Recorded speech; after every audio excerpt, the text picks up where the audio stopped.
I guess you can't even do housework when you're a middle school graduate.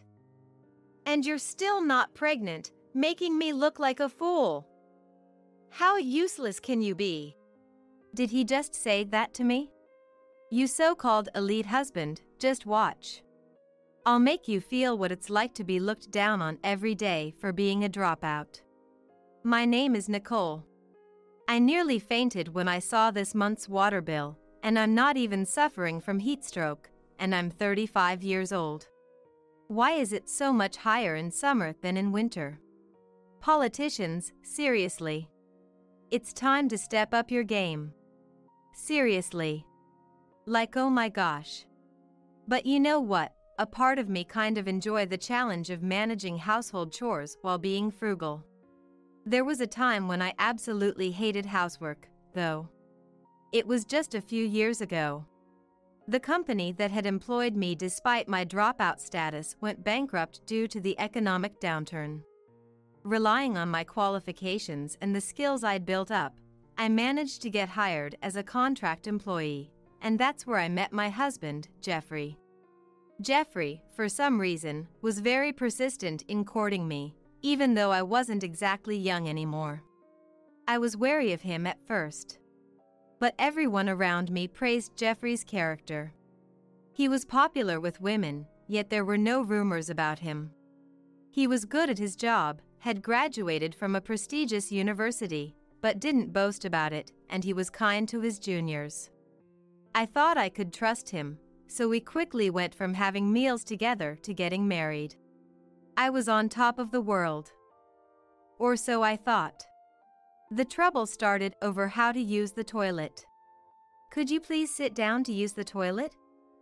It's really hard to clean if you don't. Could you help with the cleaning or sit down? I've been doing it this way since I was a kid. I can't change now. Are you asking me to be a woman? Jeffrey, who had no concept of helping with cleaning, shouted. Don't tell your husband what to do. Who do you think is supporting this household? He yelled at me for 2 hours. At that time, I had quit my job and was working part-time at a supermarket as a cashier. Even though I wasn't working full-time. Who does he think is making his meals? I almost asked, but I kept quiet. It was the first time I'd fought with Jeffrey. Unfortunately, this was just the beginning. After 2 months of marriage, Jeffrey stopped hiding his true nature. One day at the dinner table, today, my mom called me. I casually mentioned, "Do I need to hear this?" Your mom is just another random old lady to me. You and your mom are both the same, unable to have a conversation that interests others. Jeffrey responded with a sneer. What? I was stunned. Jeffrey used to bring treats to my parents when he went on business trips and talked more with my parents than his own before and after our wedding. As I stood there in shock, Jeffrey said, "Change the subject. You're ruining the meal," and turned his attention to the TV remote. I quietly finished my meal and took the empty dishes to the sink. "Hey! Why are you angry?" Jeffrey asked. I couldn't believe it. He didn't even understand why I was upset. Furious, I shouted, "I'm going to bed. I feel sick," and slammed the door as I headed to the bedroom. Apparently, Jeffrey was just good at pretending to be nice. I regretted not noticing this before we got married. I couldn't talk to anyone who knew Jeffrey about this. As time went on, Jeffrey's behavior got worse. One night, Michelle, my mother-in-law, was visiting. Jeffrey didn't bother to put on a nice front in front of his mother. Showing his true colors, Jeffrey said to me in front of Michelle, "Your cooking lacks flavor." "What?" I responded. Jeffrey got up, went to the fridge, and grabbed mayonnaise and ketchup. He poured ketchup on the hamburger I made and started putting mayonnaise on the salad and bread. "We've been married for almost 6 months, and your cooking hasn't improved at all." I'm fed up. Can't you make a decent meal for your tired husband? You're really hopeless. Jeffrey laughed and said, I had a hunch before we got married that Jeffrey had childish tastes, preferring hamburgers and sweet curry. Jeffrey shamelessly devoured the meal, which looked more like ketchup with a side of hamburger, boasting about how delicious it was. Even Michelle was taken aback, saying, He's using even more ketchup than before. Nicole, I'm sorry you're dealing with this. He's just being difficult. And she apologized to me.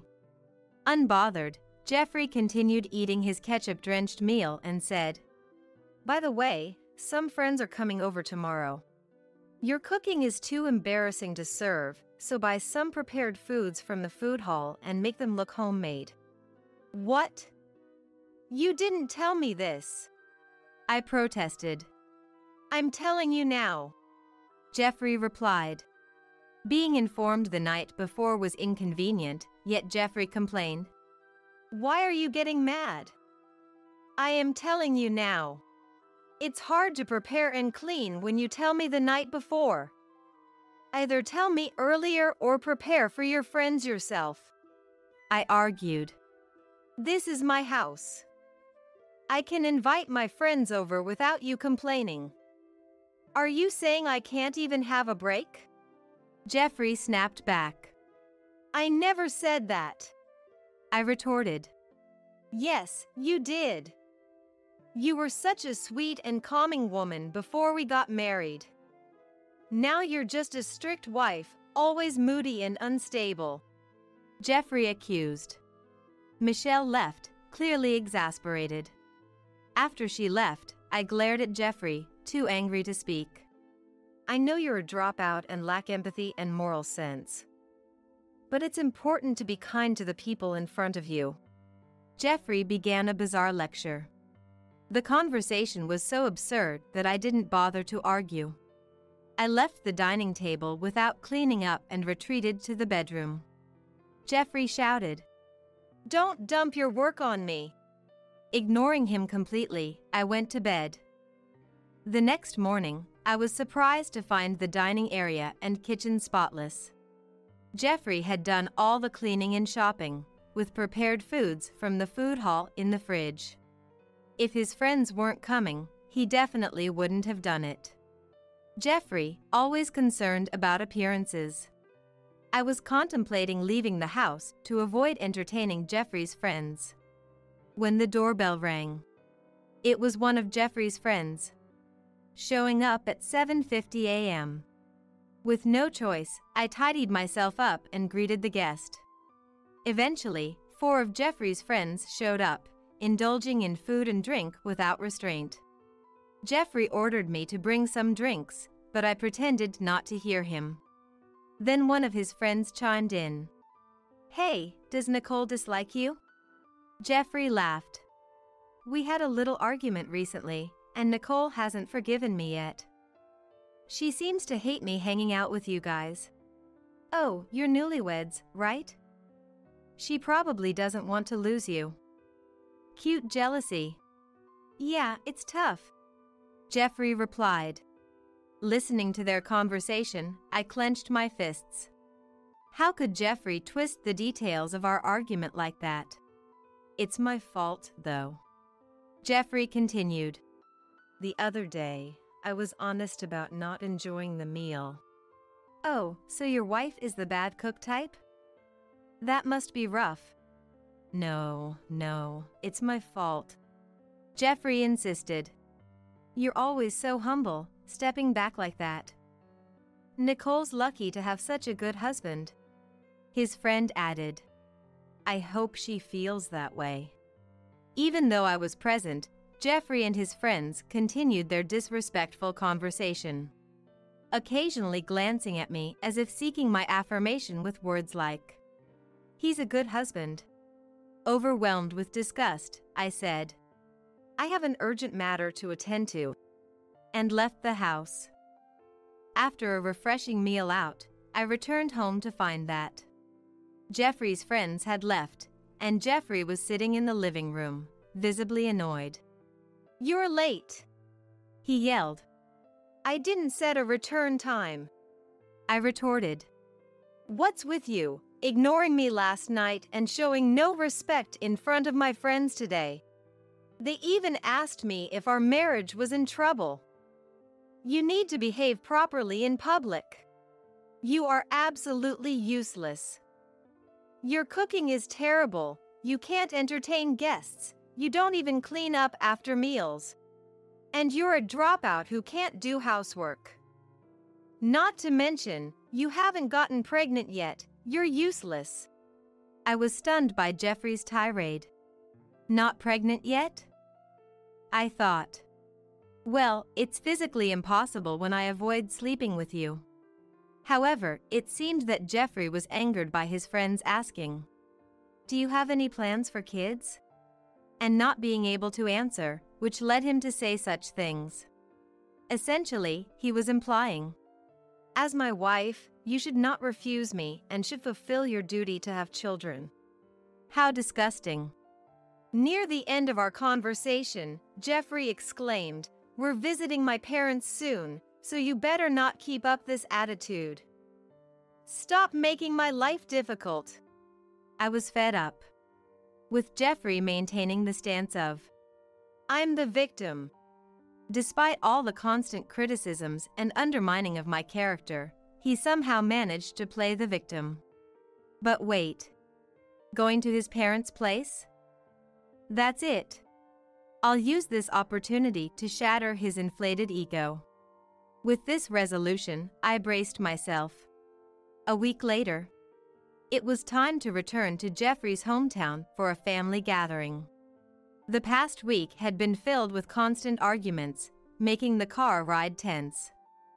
But today, my spirits were high because I had a plan. I was looking forward to visiting the in-laws' house. Jeffrey's family was large, including relatives I had met at our wedding and some I was meeting for the first time. What I didn't know before marriage was that many of Jeffrey's relatives held prestigious positions as doctors, teachers, and university professors.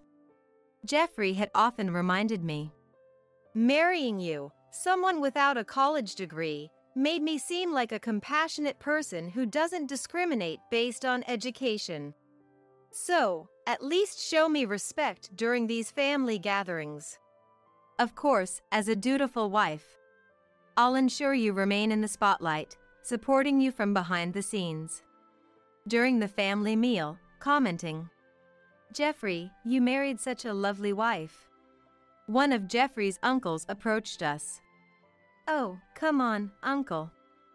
"You're embarrassing me, but yes, she's more than I deserve." Jeffrey replied with a shy smile. "Haha. That's sweet. So, Nicole, how's life with Jeffrey?" His uncle asked, giving me the perfect opening. "Oh, it's been incredibly fun. Jeffrey is always so amusing," I said enthusiastically. "Amusing?" Jeffrey looked surprised as if to say, "Did I do something funny?" And his uncle was puzzled, saying, "Oh, really?" "Yes, he's so funny. Just the other day, he entertained me like this." I casually took out my smartphone and played a video file.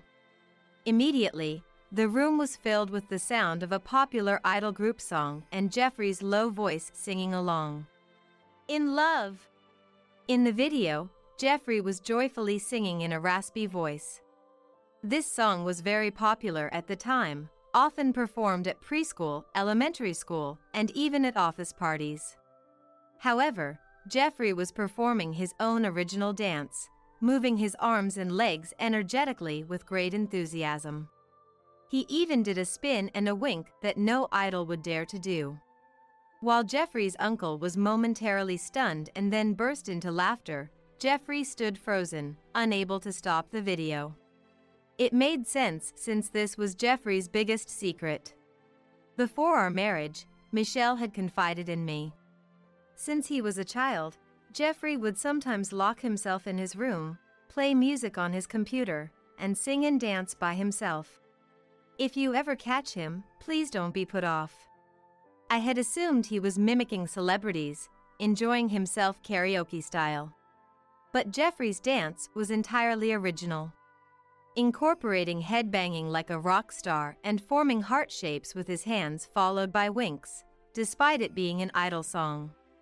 For a man nearing 40, with a high social standing, this video was devastatingly hilarious. As his uncle's laughter drew more relatives over, spreading the laughter further, Jeffrey snapped back to reality. Stop it! Don't pass it around! Despite usually speaking politely to his relatives, his panicked state brought out his true rough tone. Clearly, he was extremely flustered. How about it? Isn't this dance, moving like an insect to an idol song, hilarious? This is my Jeffrey. Seeing me laugh softly, Jeffrey raised his voice, saying, Don't. But he couldn't say. Don't mess around. In front of our relatives, being mindful of his outward appearance. Suddenly, Jeffrey, your singing is bad. Anna in my class sings better. His little niece shouted. This remark made everyone laugh even harder.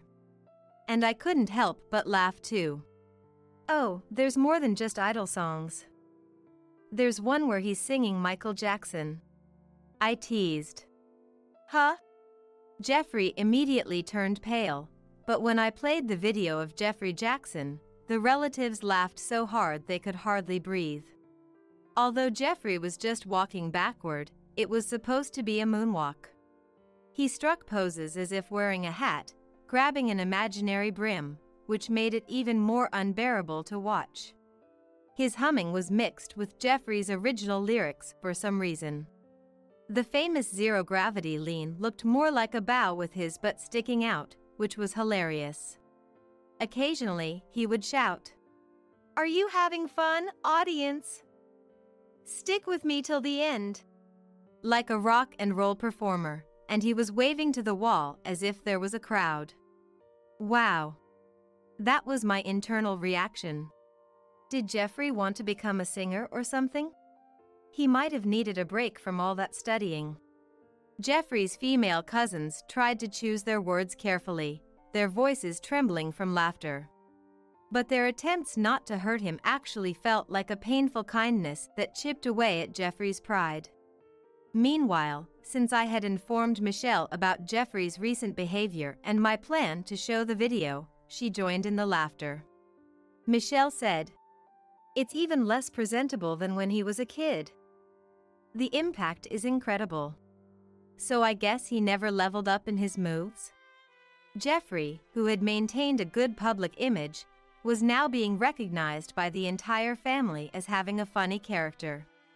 Thanks to his performance that blew away any previous perceptions in an instant. Please stop. When I'm doing that, I get so into it that I barely remember my moves. Jeffrey muttered, looking ready to cry. That made sense. I had seen him do Michael Jackson 3 times, and each time the dance was different. Eventually, Jeffrey didn't say a word for the rest of the day, driving us home like a robot with teary eyes. Without even taking a shower or demanding dinner, which was unusual for him, Jeffrey accepted the divorce papers I quietly handed him. Please, forgive me. If you divorce me now, I won't have any standing left. No, it's impossible. My feelings for you have completely cooled. Jeffrey pleaded repeatedly, not wanting to face the embarrassment of a divorce right after being exposed in such a humiliating way. However, I didn't relent. Instead, I delivered the final blow with a single sentence. If I find out you've been bad-mouthing me and saying it's my fault we divorced, I'll spread those videos around. And I simply reminded him. Thanks to that, the divorce went smoothly. Jeffrey realized that even if we stayed married, he would have to be in a lower position than myself. Why didn't you just ask for a divorce right away? Why did you do all that? You could have just divorced me without it. Jeffrey asked me suddenly, and I smiled. Because you always looked down on me and laughed at me, I thought it would be good for you to be laughed at once in a while. It worked perfectly. Normally, Jeffrey and I don't have the best conversations, but this time, thanks to his first-hand experience, he finally understood. I'm sorry. And he apologized. I wanted him to understand my feelings as his wife, and that was the only reason behind my actions. But it seemed to impact Jeffrey more deeply than I expected. When we got divorced, I ended up receiving compensation, something that's usually hard to get. Mom also told me, but I've caused you a lot of emotional distress, he said. It might have been hush money, but I accepted it gratefully, and Jeffrey and I got divorced. Since then, because we live nearby, I ran into Michelle at the station, and she told me about Jeffrey's recent situation.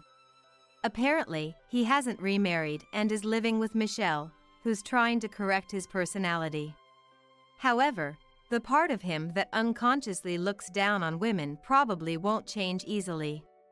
Michelle laughed and said he won't be allowed to remarry until he's completely reformed.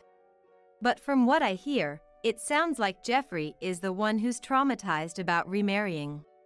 Supposedly, ever since that incident, he's been saying, "Women are scary when they get angry," with a bit of a tremble in his voice, almost like a mantra.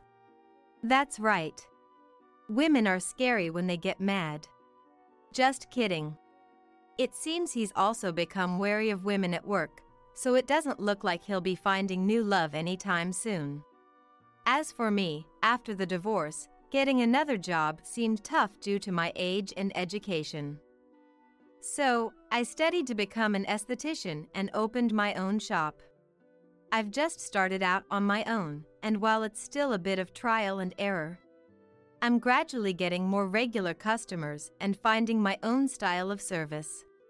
I also get along well with the local business group, and I'm set to offer a 10-minute massage session at their next community event. Remarry? Oh, no, not yet. I've been too focused on work. But I am kind of hitting it off with someone from the business group. So, I might have some good news to share soon.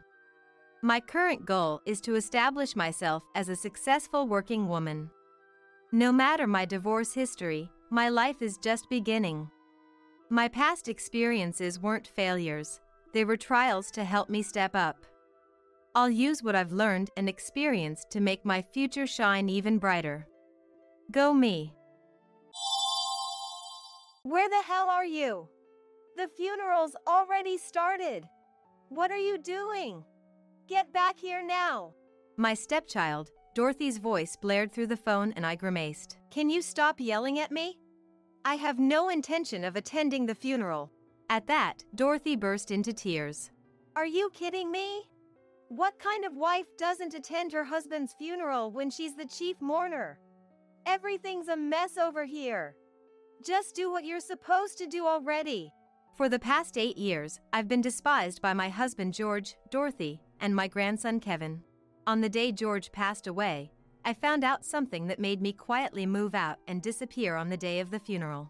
Dorothy called me in tears, but I have no plans to attend the funeral. After all, they've been taking everything from me for the past 8 years. Now, it's my turn. After this, my retaliation will cause Dorothy and Kevin to lose everything. My name is Amanda. I'm 60 years old and work for a foreign insurance company. I decided to work for a company that had just entered the American market because I studied German in college. People told me I was taking a risk. Since starting the job, I worked from early morning to late at night, practically every day of the year. Spending my 20s like that, I didn't have time for a boyfriend and just focused on work. When I was in my early 30s, I got promoted and became more efficient at my job, giving me a bit more free time. Thinking it was about time to start seeking my own happiness, I signed up for a matchmaking service that was popular at the time. At first, I couldn't find any good matches through the service. Just as I was starting to truly understand how difficult marriage is, I had a fateful encounter. Nice to meet you, I'm George. The muscular man greeted me with a gentle smile that gave a kind impression. This was my first meeting with the man who would later become my husband, George. George was 4 years older than me and worked in sales for a small company. He had been married before but divorced his ex-wife 2 years ago due to incompatible personalities. We hit it off, both being in sales even if in different industries. We bonded over a shared love of travel and decided to start dating with the intention of getting married. George was a gentleman on our dates, and I was thrilled to be in love again after so long. After that, George and I dated for about a year without any issues. Then, for our first anniversary, George and I made plans to go on a trip together to a resort hotel. Part of me was hoping he might propose on this trip. With those feelings in my heart, I waited for him at our agreed-upon meeting spot. Eventually, George's car pulled up to where I was waiting. The moment I tried to greet George with a smile as he got out, I froze. Because 2 strangers emerged from the back seat of the car. One was a flashily dressed woman who looked to be in her 60s. The other was a girl of about 10 clutching a comic book. Huh? George, who are these people? George turned to the 2 of them. Oh, this is my family. My mom and daughter. Come on, say hello. Then George's mother Donna looked at me and said, I'm George's mother, Donna. So you're George's girlfriend? You have such a plain face. No one in our family line has a plain face like that. Makes you look severe, doesn't it? Even more than Donna's rude comments, I was shaken by the girl's presence. Daughter? Did he say daughter? He never said a word about having a child. Prompted by George, the girl looked up from her comic book to greet me. I'm Dorothy, was all she said before returning her gaze to the comic. George, what is this? I don't understand anything that's happening. As I grew flustered, George told me. Oh, when I said I was going on a trip, these 2 said they wanted to come along too. It's fine, right? We're at a nice resort, let's all enjoy it together. That's not what I wanted to know though. In the end, still bewildered, I got into the car at George's urging. George, you have a daughter? When I managed to ask that in the car without sounding rude, George said, Did I not mention it? I took custody of my daughter from my previous marriage and I'm raising her. Then Donna chimed in. I mean, I'm the one doing most of the raising though. I'm so happy to finally be free of that role. I lifted my head with a surprised. Huh? But George said, Get along with both Dorothy and my mom, okay? Come on, try talking to them. I hesitantly turned around to face the back seat and addressed them. I'm Amanda, George's girlfriend. Nice to meet you both. Donna retorted. Well, I've already heard the gist of it, so no need to introduce yourself. I said to Dorothy. Dorothy, nice to meet you. Dorothy just replied, yeah, and went back to reading her comic book. Amid the awkward atmosphere, George and Donna started chatting about neighborhood gossip that I didn't understand. I was still completely confused. Not only had I not yet processed that George had a child who he had custody of, but who brings their family along on a trip with their girlfriend without asking? What was going to happen on this trip? When we arrived at the hotel, the rooms were of course split with me and George in one, and Donna and Dorothy in the other. The moment we were alone, I hurriedly said to George, George, what is this? You never told me you had a daughter. We've been dating for a year and you never said a word about this. George looked at me in surprise. I guess I forgot to mention it. Whatever, it's not a big deal. I held back what I wanted to say and told him.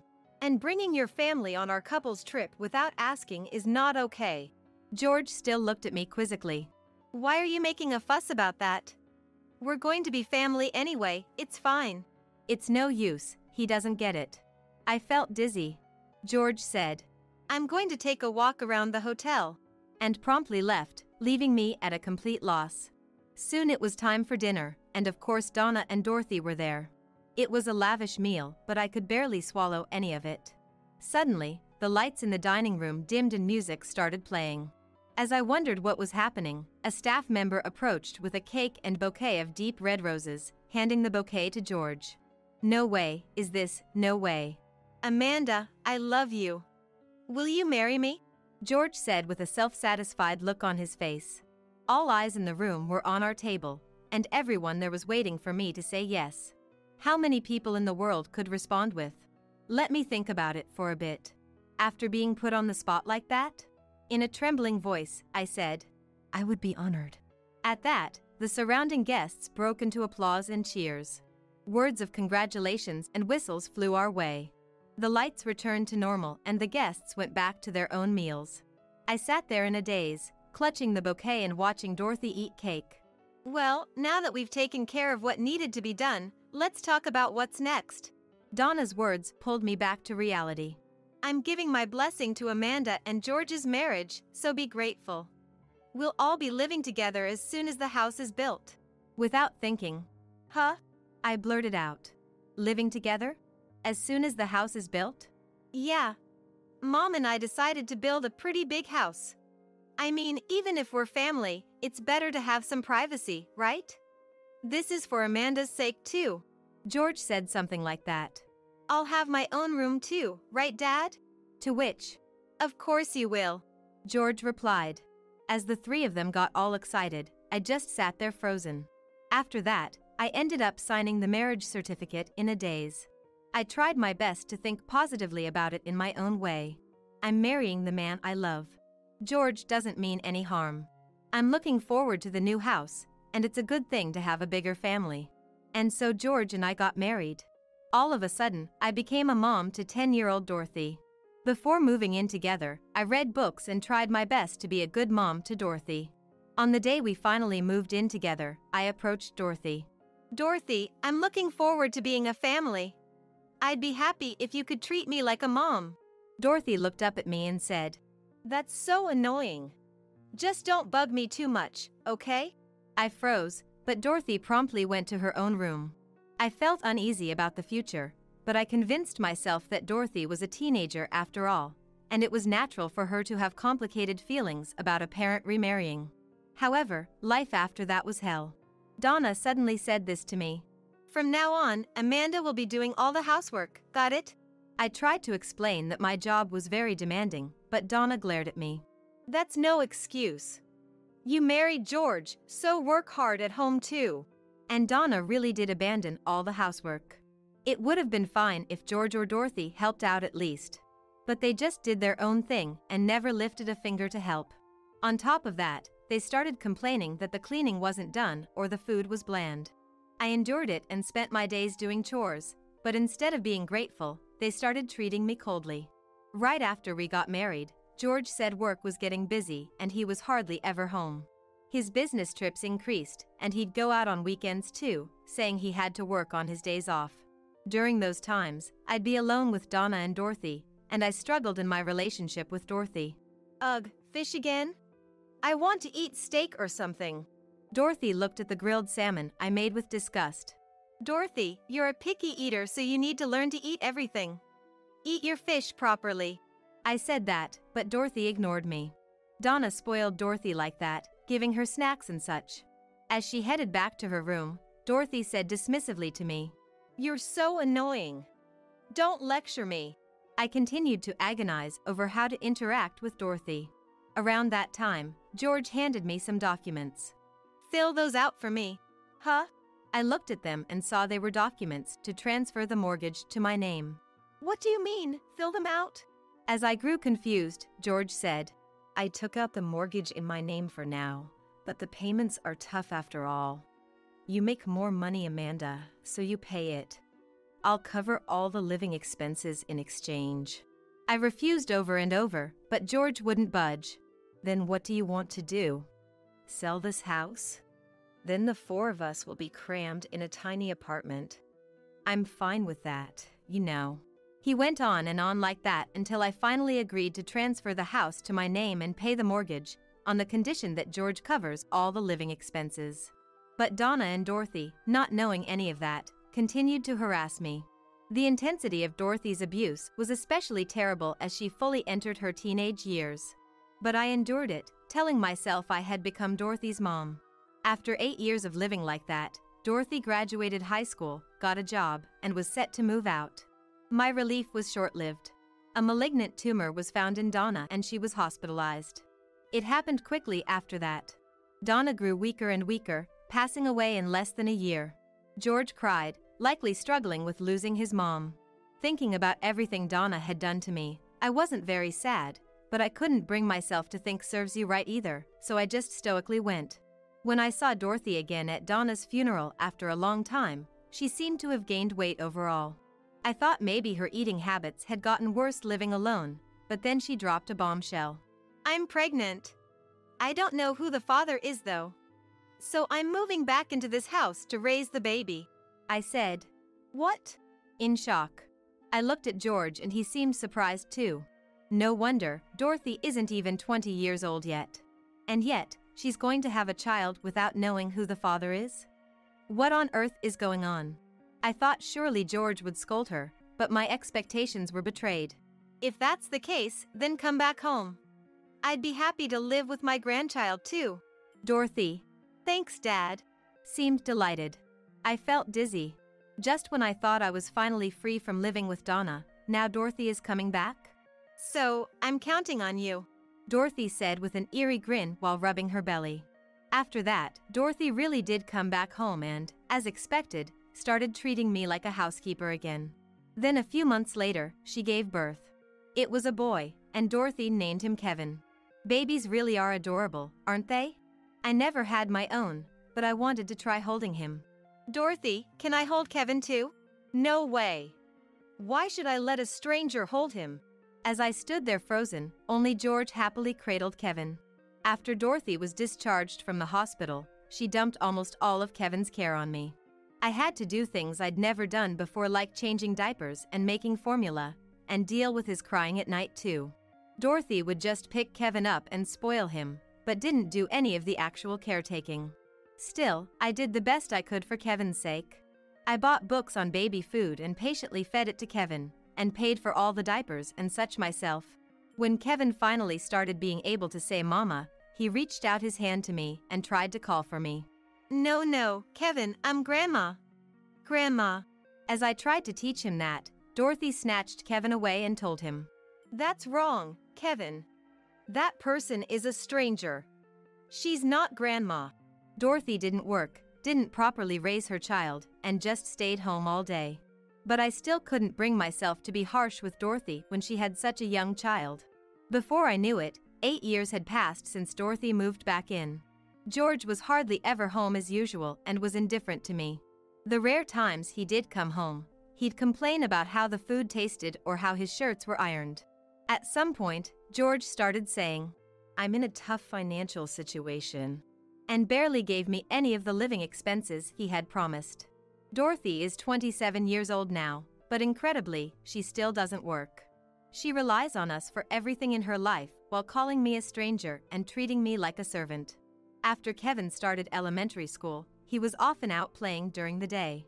As for Kevin, because he's seen me being treated like a slave by Dorothy since he was little, he seems to think I have the lowest status in the family. Hey, hurry up and give me my allowance. This is how he talks as a second grader. It seems he causes problems at school too, but Dorothy doesn't do anything about it. Kevin, I just gave you money the other day. You have to be careful with how you spend it. When I said that, Kevin glared at me and hurled more verbal abuse. Sometimes he even raised his hand to me, and I was fed up. Around this time, I started recording Dorothy and Kevin's horrible words and saving the audio files under the name Abuse Collection. I didn't have any particular reason for doing that.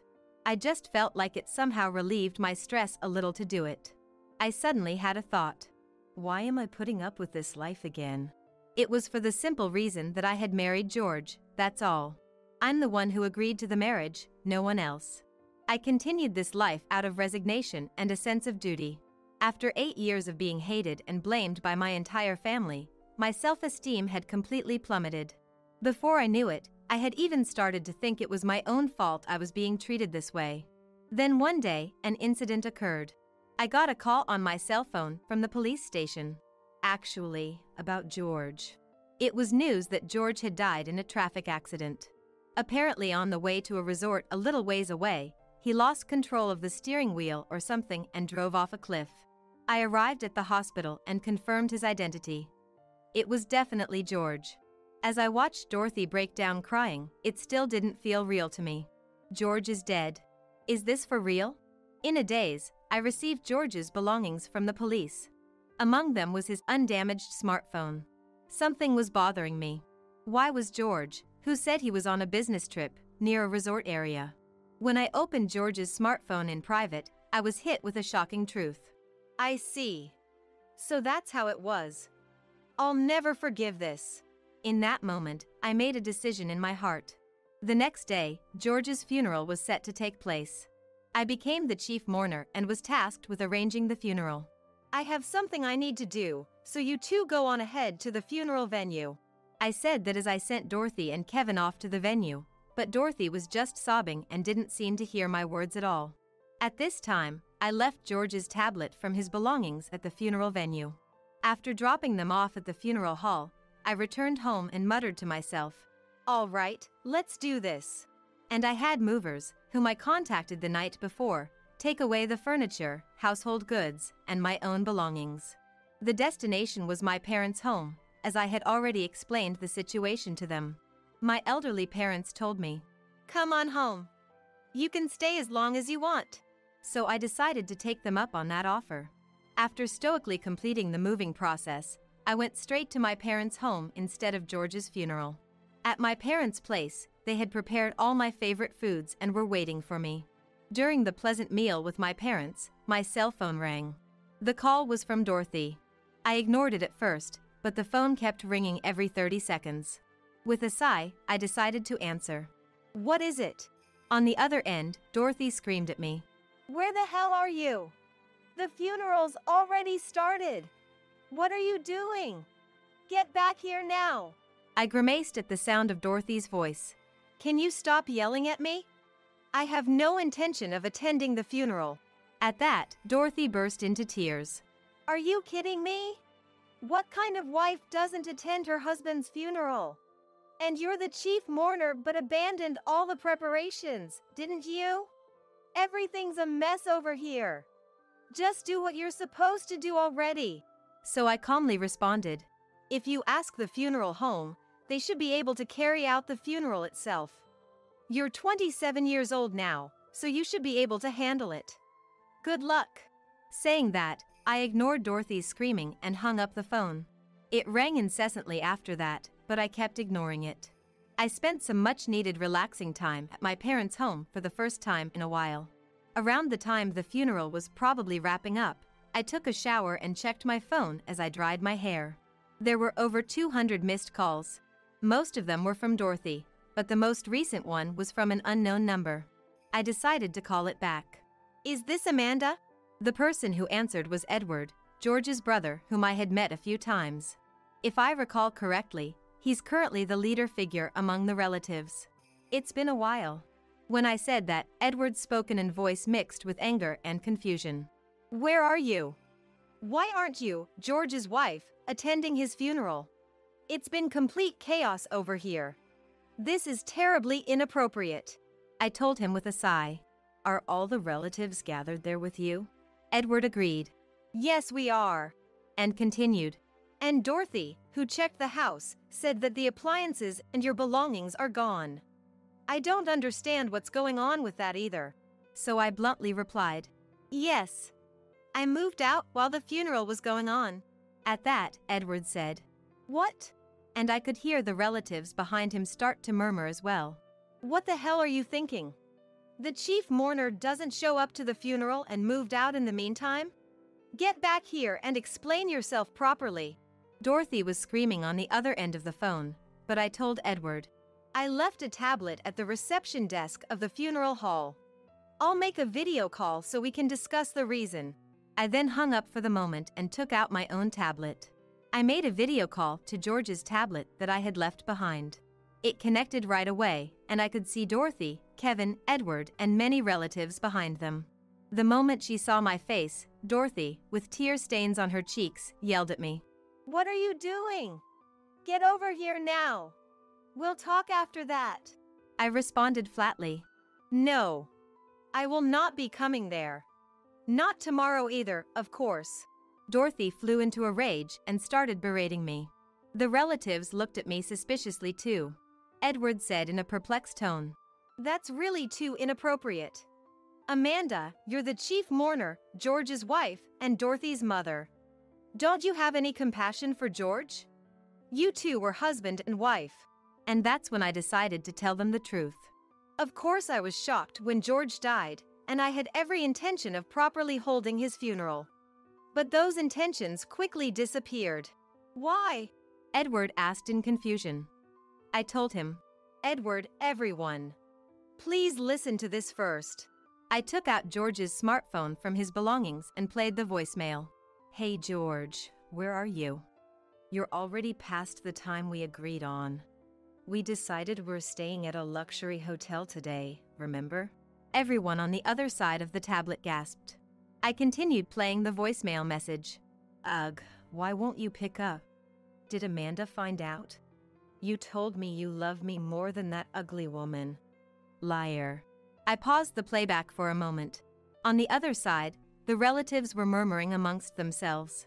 As you just heard, George was on his way to a trip with his mistress when he got in the accident. There were photos in his phone that I absolutely cannot show here. I told everyone on the screen who were frozen in shock. And George hated me. He didn't contribute to living expenses and only complained when he came home. On top of that, he was cheating. Wouldn't it be strange to have any affection left for someone like that? Edward muttered in an upset voice. George did something like that? That's... Then from behind, he's the worst. Even I wouldn't want to attend the funeral of a husband like that. A female relative spoke up. Dorothy hurriedly interjected. Even if Dad cheated, you should at least show up to the funeral. And him cheating in the first place is probably because you have no appeal. Here Kevin butted in. Hey, where'd you put the TV? I can't play video games. The relatives were looking at them with disgust, but Dorothy and Kevin didn't seem to notice. Edward held his head in his hands. Yes. Even if my love ran out because he cheated, if I had any affection for Dorothy and Kevin, I may have still attended the funeral. But I think you understand from what they just said. I've been constantly mistreated at home. Dorothy looked shocked. The relatives turned cold gazes on her and Kevin. That's when I played my specially edited collection of their verbal abuse. I told you not to wash your clothes with mine. Your dirty germs will spread to them. You're seriously disgusting. Kevin's voice was included too. I said don't give me carrots. Are you going senile? Hurry up and go buy me some juice, you useless hag. A stream of Dorothy and Kevin's horrible insults played one after another. The relatives' faces grew more and more appalled. Hey, stop that. It's dirty of you to record us. Dorothy screamed that, but I continued playing the recordings expressionlessly. Kevin looked confused, as if he couldn't grasp the situation. This is how it's been. It may be inappropriate to skip the funeral, and I may have inconvenienced you all. I apologize for that. But as you just heard, this is how Dorothy has been treating me. Kevin started doing the same, treating me like a slave. I took a breath and said, I have zero affection left for George or for them. This is why I didn't attend the funeral and moved out. Dorothy started. How dare you? To yell at me. But Edward cut her off. Amanda, I'm sorry about Dorothy. I apologize on George's behalf too. You don't have to come to the funeral. They did enough to warrant this. When I said, I'm glad you understand, the relatives solemnly nodded in agreement. We'll scold Dorothy and Kevin on our end too. Thank you for putting up with being part of this family with them for so long. Edward said that and apologized to me. Then I ended the video call. I slept well that night. 2 days later, I got a call from Edward and he apologized again. Dorothy and Kevin keep insisting you're the one in the wrong, Amanda. The relatives have completely given up on them. Please take care of yourself and be happy from now on. After hanging up with Edward, I went back to my daily life. But 1 week after George's funeral, I finished work and exited the building to find Dorothy and Kevin waiting there. An enraged Dorothy grabbed me and dragged me to a cafe. I don't want anything more to do with you two. What do you want? When I asked that, Dorothy said, I don't want to see your face either. But you won't answer your phone, so I had no choice. Tell me where Dad's inheritance is right now. I muttered. Inheritance? And Dorothy exploded. Dad must have had savings. There was only a debit card with less than $1,000 balance at the house. You took it, didn't you? You thief! So I calmly told her. That is the entirety of George's inheritance, you know. What? Dorothy froze, so I explained. That man couldn't save money, and near the end I was the one paying the living expenses, you know? And it seems he gave quite a lot to his mistress too. Dorothy's face grew paler and paler. So Dad's inheritance is seriously less than $1,000? What am I supposed to do? How am I supposed to live now? I have Kevin too. I smiled at her and said, Why don't you work? That's what everyone else does. Dorothy was silent for a moment, but then shouted as if she just thought of something. That's right. There's life insurance. You work at an insurance company and Dad must have had a life insurance policy at least, right? When is that money coming in? I sipped my coffee and then told her. He couldn't be bothered to sign up for insurance and didn't do anything. The only life insurance policy was one I took out with myself as the policyholder. Dorothy shouted. How much will that be? So I answered. Well, for now it looks like $500,000 will be paid out. Dorothy's face lit up at that. But I swiftly added. The thing is, I'm both the policyholder and beneficiary, so it has nothing to do with you too. Dorothy's jaw dropped in shock. What's that supposed to mean? Are you serious that we won't get any of it at all? When I said, Yes, that's right. Dorothy screamed. Then you take care of us like you've been doing. You're my mom and Kevin's grandma, aren't you? So I calmly told her. You two and I are strangers. I never officially adopted you, Dorothy, and I have no obligation to support you. Don't you care about Kevin at all? If I'm destitute, Kevin will be too. Kevin was playing video games next to us as we talked. Seeing that, I sighed. That's why I'm telling you to work so you won't be destitute. That's a mother's job, isn't it? I did it myself. With Dorothy rendered speechless, her face deathly pale, I asked. By the way, did you spend George's savings? Dorothy replied. Well, yeah, I used some since I needed it to live. I laughed at that. Too bad for you. George had debts, you know. Was it $60,000? If you used George's inheritance, that means you inherited it and now have the obligation to pay back his debts. Just so you know, I renounced the inheritance. Seeing the color drain from Dorothy's face, I showed her the collection notices and such that were in George's phone. As she trembled, I continued.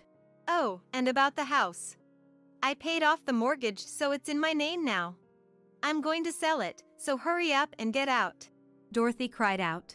You're going to take even the house away from us? I looked at Dorothy. Yes, I am. With a serious expression and said. Dorothy's face went through a flurry of changes before she suddenly apologized very deeply. Amanda, I apologize for everything up until now. I apologize for what Dad did too. So please come back home. If you don't, we'll. As I remained silent, Dorothy made a praying gesture as she cried. Please, Mom, I'm begging you. Don't abandon us. I flashed them a big smile as I said my final piece. I will never forget the awful way you treated me all this time. Have a happy mother-son life together. Then in a final act of mercy, I paid for the coffee and left. After that, it seems Dorothy frantically searched for any other inheritance from George, but of course there was none. Dorothy was saddled with George's debts. She and Kevin went around asking desperately to relatives saying, Lend us money. Let us live with you. But the relatives, having seen their true colors at George's funeral, refused to get involved. With no one willing to help them, all that was left for them was debt. I mercilessly sent them an eviction notice. Of course Dorothy resisted, but I had my lawyer tell her. If you absolutely refuse to leave, we can take this to court, but can you afford the legal fees? And so Dorothy and Kevin were forced out of the house. In the end, it seems the two of them ended up in a rundown apartment. There was no way they could live off just George's meager inheritance, so Dorothy had to go out and work. But with her personality, she quickly caused problems at her job and had to quit. Apparently, Dorothy is currently working multiple part-time jobs to get by. As for Kevin, the change in environment made him act out even more, hurling verbal abuse at Dorothy and sometimes even getting violent. From now on, I want Dorothy to struggle out in society. And I hope she can raise Kevin to be at least somewhat decent. It might be too late for that though. As for me, I had no money troubles since the house sold for a high price and I received the insurance payout from George's policy. By the way, I tracked down George's mistress and demanded a settlement from her. It seems the mistress sold the brand name items George had bought her to come up with the money. Currently, I've moved out of my parents' home and am living alone in an apartment near my company, working hard at my job. Maybe because my stress is gone, work is going well too. I even accepted the promotion I had previously turned down due to my busy personal life. Soon, I'm planning to take an overseas trip I've always wanted to go on as a reward for myself. I've had enough of marriage and am determined to devote myself to my work and repay my elderly parents from now on. From here on out, I want to live positively, valuing myself and never being constrained by anything again.